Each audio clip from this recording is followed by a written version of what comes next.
Chapter 15. Shabataka in the Night. There was only one thing Taharka could say about the desert. It was hot. Even he, a son of Cush, could believe he had never felt heat before. His face and body streamed with sweat, his eyes burned with the everlasting sun. The sun, an ominous red light in the morning, rising into a great ball of fire. Then, at night, the same burning ball sinking in the west, followed by the cold. At night, even wrapped in one of the Bedouin's woolen robes, he shivered. The crossing, said the chief, took 10 days. 1 day seemed like a year. Their water was running low, and poor Hermes was suffering greatly when they finally came to a well. The well, a little spot of green shaded by date palms, was guarded by armed men. In the old days, said the chief, these waters were guarded by soldiers from Egypt. Now they are our wells, Mukri wells. If anyone tries to steal our water, we kill him. What if he is dying of thirst? Said Taharka. One way or the other, he dies, said the chief shortly. Then, on again, on and on across the sand. None of it seemed to bother Taharka's little patient or the other children. They knew, as if they were born to it, which of course they were, how to save their strength, hunker down beneath their cotton robes, trudge along with their eyes to the ground, wordless and without complaint. Then, when the sun went down, they raced about like young animals let loose from a cage. Amos, too, seemed to take it all in stride. Wrapped in his robe and headcloth, as brown as the Mukri, he might have been one of them. Silent and stolid, handling his stave like a Bedouin, he might have lived his life among the tents and pack animals of the sands. It's in the blood, he said, as they sat by the stew pot reaching in for the big chunks of meat. My people were desert people once. 40 years they wandered in the wilderness, never coming to a shelter in a town or a city, driven away from the water holes in the caravan routes. How did they live? Taharka wondered if he could live out the 10 days' crossing. They managed. They fought for their wells, and our God Yahweh from the mountain sent down bread from heaven, lying in flakes on the ground, to be gathered each day at dawn, enough for every person. They call it manna. What else did they eat? Little Sabi, the chief's son, had come over for another story. Well, said Amos, God sent quails up from Cush to the northern sea, and they stopped to rest a while in the desert. They were very tired, and my people were able to catch them by hand and eat them. And water?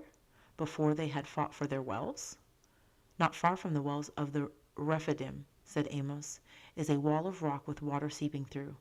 Yahweh from the mountain told Moses what to do. Moses struck through the crust, the water poured out in streams, and the people drank and watered their beasts. So they were refreshed and strengthened, and were able to fight and win against the men who would have driven them from the wells and let them die of thirst. Sabi looked thoughtful at the last part.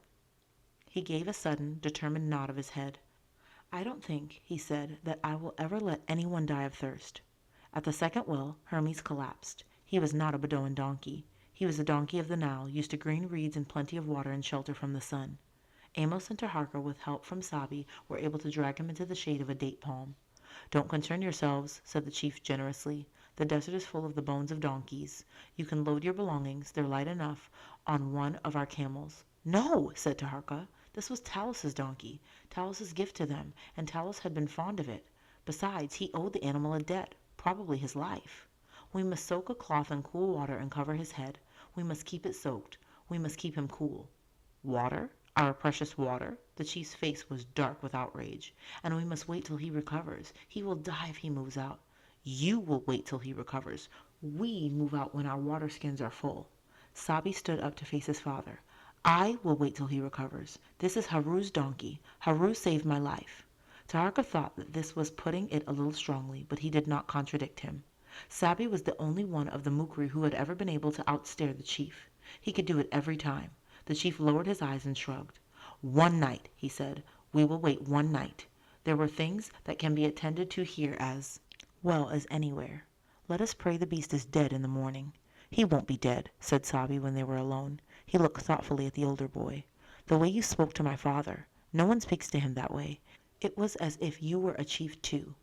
Then he added approvingly, and Hermes is a royal donkey. Taharka looked at Hermes, surprised.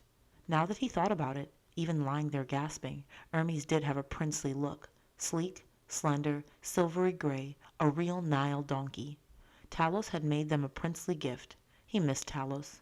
He wrung out the cloth and laid it on Hermes' head. Hermes was not dead in the morning. He had, in fact, struggled to his feet during the night and was trotting happily about, munching the thorn bushes. Puzzled but relieved, Taharka and Amos prepared to load him with their two small packs. Aramis balked, reared, and kicked, letting out what was almost a roar of protest. "He's telling you he's sick," said Sabi indignantly. "He can't carry packs." Amos and Taharka looked at each other and then at Aramis, who looked back with an expression of smug suffering. "I don't believe this," said Taharka. "I believe it," said Amos. "I think he did it on purpose." The chief did not repeat the offer of a camel, and the refugees from Thebes ended by carrying their packs themselves till he finally relented. Aramis meanwhile picked his way gracefully over the sand, free of burdens, truly a royal donkey. Then one night Taharka heard it in the dark, swelling from a whisper to a roar, came the sound of chariot wheels, rolling and rattling, and then the endless rhythm of running feet, running to the beat of the dogged Cushite chant, hey ho, Pharaoh, Pharaoh. Shabataka's army was passing them in the night. He stood in the flap of the tent. He could see nothing but dust with the starlight filtering through. Amos stood behind him. "He's wasting no time," he said. "No, he's running them in the dark to beat the heat of the sun." The voices in the night, the throb of the running feet had died away. The earth was still again. The anger rose inside Taharka in a sickening wave. "I hate him. Some day I will bring him down. And reclaim your kingdom? That will be difficult."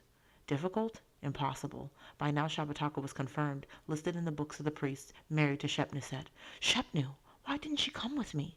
For a moment Amos said nothing. Then, "Sometimes you are born to, or are given, duties you can't escape." His voice was tired, full of a strange sadness, but Taharka didn't notice. He was absorbed in his own pain. "She was my best friend, the only girl I'll ever really love. Shabataka, he never even liked her." "Listen," said Amos gently, "don't be too sure of all that has happened. She is very tough, and she is priestess, the real ruler in Thebes." For some reason Taharka wanted to hurt him. "You don't understand. You don't have a wife or children. You never loved anyone."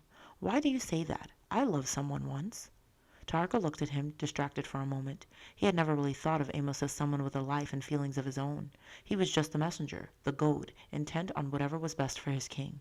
But he was also someone else, the man he had somehow known he could trust that terrible night in Thebes. "It was a long time ago," said Amos. "I was just a little older than you are now. She lived in a village on the border where the Assyrians patrolled. They had had an order for laborers in the north, and they couldn't fill it, so they crossed over and took away the village. The whole village. All of them. I never saw her again." The look in his eyes was one of terrible grief, and more. "I wasn't there. I should have been there. If I had been there." So that was the reason for that constant fire in Amos's eyes.